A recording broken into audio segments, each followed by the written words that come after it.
This video is going to be a little change of pace. Hey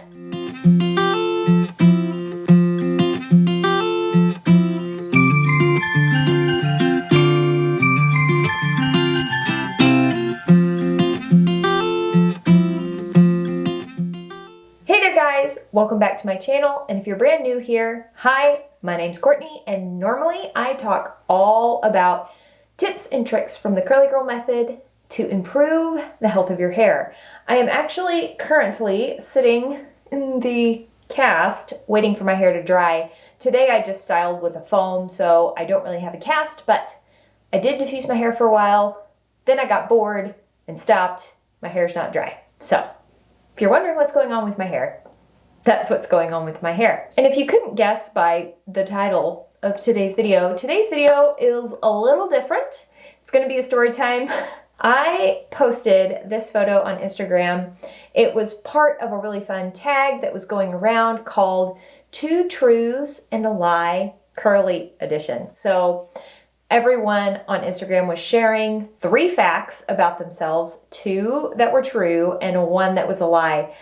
On my post, I shared that I speak some Portuguese because I lived in Brazil for a little over a year, that I have a pet tarantula named Eddie and he's really cute, and the third one was that I have very long toes that have been likened to monkey feet. If that grosses you out, talking about feet, I'm sorry. And so many people knew immediately which one was the lie. It was number 2. I do not have a pet tarantula named Eddie. I have a dog named Weston. Y'all have seen him in some of the videos. So I got a bunch of questions like, you lived in Brazil. What? Why? Well, that is what we're going to be talking about today. I asked you guys if you'd be interested in hearing that story, and a lot of y'all did seem interested. I shared this picture as a hint. Okay, so first things first, a bunch of y'all already know I live in Texas, and I grew up kind of like the quintessential Texas girl. I grew up learning to ride horses and working with horses, and a big part of that for me was barrel racing.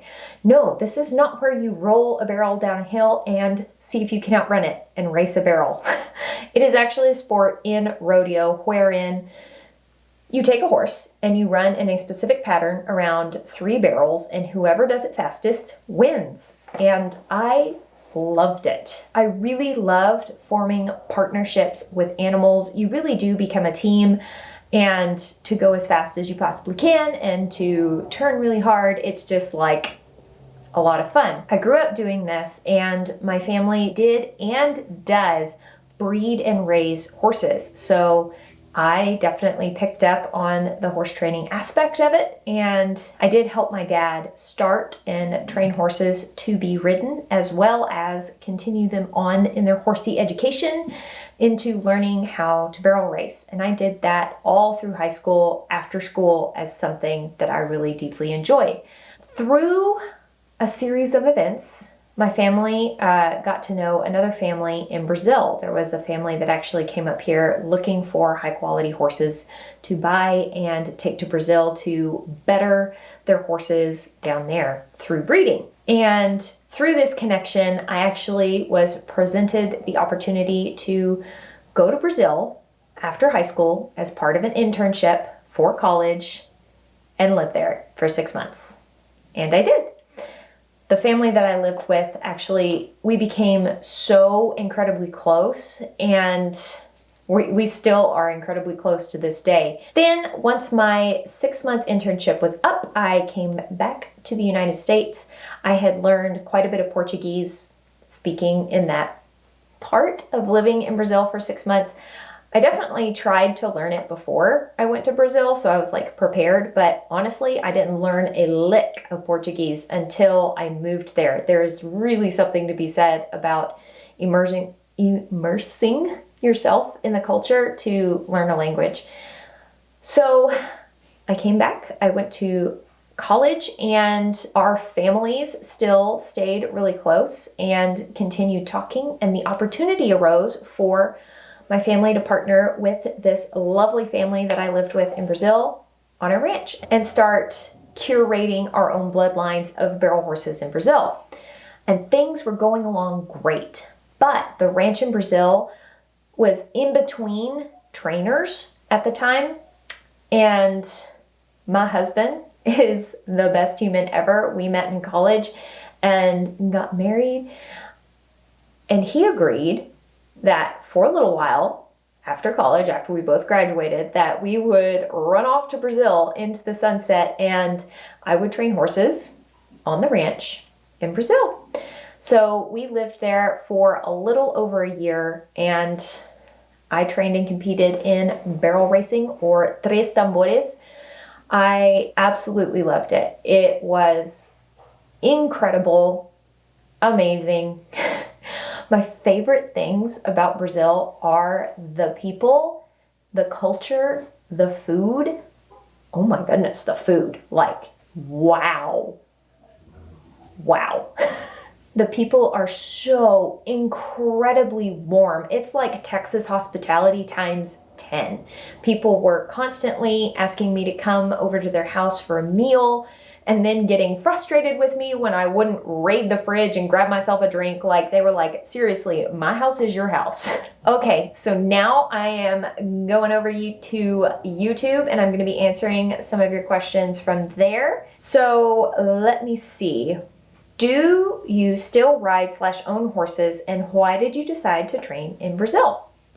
Well, I decided to train in Brazil because I had the opportunity to, and it was amazing. And I don't personally own any horses right now. My dad is still breeding and raising horses to this day though. Did you feel like the horses stared into your soul every time they looked at you with those huge eyes? Yes, they do. And I actually loved that part of working with horses. There is something incredible about forming that bond and connection with a horse. Like, when you're running at 40 miles an hour at a 55-gallon drum full speed, like, there is a moment where your hearts kind of like sync up and start beating together, and you know what they're thinking and they know what you're thinking, and every movement you make is together. It's one of the most incredible things I've ever experienced. Did you rodeo in the States as well? Yes, I did. I rodeoed all throughout high school and into college. I actually competed on my college's rodeo team. And then once we decided to move back to the US, I continued to train and compete up here in a special category of barrel racing called futurities. It's actually meant for horses that are younger. So you're actually taking young horses and teaching them barrel racing and then competing on them while they're still under a certain age. That's a lot of fun. That is really fun, actually. It's really hard, but can you all tell I like teaching? I liked teaching horses to run barrels, and now I like talking about curly hair. Who was the first horse you ever trained? This is really tricky because I actually started training horses around the age of 15. And this horse was older when I started training him, but I definitely did teach him about an event called pole bending, which is similar to barrel racing in the fact that the person who completes the pattern the fastest amount of time wins, but basically you zigzag in and out of poles. And his name was Viking Chick. He was a paint horse. He was very tall. He was supposed to be a racehorse, and he didn't want to be a racehorse. So that was a lot of fun. He is now 27 years old.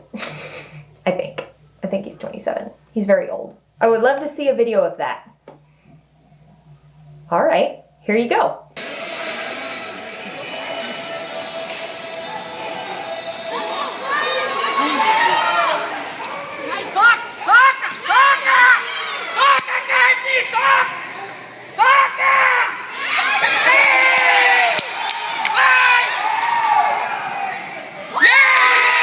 How did you first get into horses? What was your training like? What made you decide to go to Brazil, and what made you want to come back?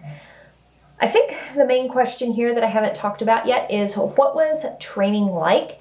So usually I would work with a horse for about an hour, not working hard that entire time. So that would be including me walking to his pasture where he was happily eating grass, catching him, leading him to go be saddled, then some warm-up exercises, some good like cardio type exercises for the horse, meaning we would just trot for a while to get them really stretched out and get their heart pumping, get their wiggles out, get them ready to learn. And then we would work on learning what barrel racing was for, it depended on the horse and it depended on the day, but anywhere from 15 minutes if we were having a fantastic day to maybe 45, just doing a lot of really nice slow work and getting really comfortable with the footwork that they would need to do in order to be able to take those turns at really high speed.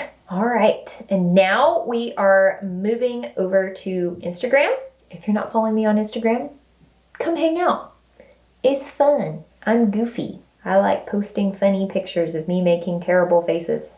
This is a really good question. Did I know Portuguese before I moved there? So when I went there when I was 18 years old, I took Portuguese lessons. I did Rosetta Stone because Rosetta Stone was a thing back then. I did everything I could to try and learn the language before I went. It would not stick in my brain. I couldn't even say in Portuguese, sorry, I don't speak Portuguese. But by the end of the first 6 months, I could say I don't speak Portuguese so well that nobody could believe me. Eu não falo português. And so I would say that to people who would walk up to me and start talking really, really fast. I'd be like, desculpa, eu não falo português. Sorry, I don't speak Portuguese. And they would be like, yes, you do. But by the end of living there for 6 months, I had enough of a grasp of the language. So when I moved back with my husband, I spoke it well enough. And he actually learned a ton of Portuguese while we were there, and he speaks really good Portuguese too. The next question is, did I go alone? The first time I did. The second time, my husband came with me. He's a great sport. As a Brazilian, yes, she did want to hear about this experience. And speak a little Portuguese. Okay, I did. Where did you live? We lived in São Paulo State, in kind of the middle of the state, not in the big city, but in a town called Marília. Well, if we're getting real specific, we lived in Veracruz, which was just outside of Marília. I left Brazil at age 19, but still go back every year. I am Brazilian. Why did you come back? We had lived there for a little over a year. Things had gotten really solid with the training program there, and I had been able to train my replacement, sort of. And Brazil is an absolutely wonderful country. I miss it every single day. I can't wait to go there. I've gotten to go back several times since we moved back. It was just time to come back to Texas, and we were sad to leave, but it was just time. This may be the best question I've gotten so far. Major eye-opening experiences that you had as far as mindset, worldview from a foreign culture. It was amazing to see a completely different pace of life. I am American, born and raised, and I am also an Enneagram type 3, which if you don't know what that is, don't worry. I thrive off of go, go, go, go, go, and achievement, and let's move on to the next thing, and let's hurry. Brazil, there is no hurry. You cannot get anything done quickly. Just when you really get going, you stop for 2 hours to have a lunch and a nap. And then you kind of pick work back up and continue on with your day. It was so good for me to be immersed in a culture that was so laid back.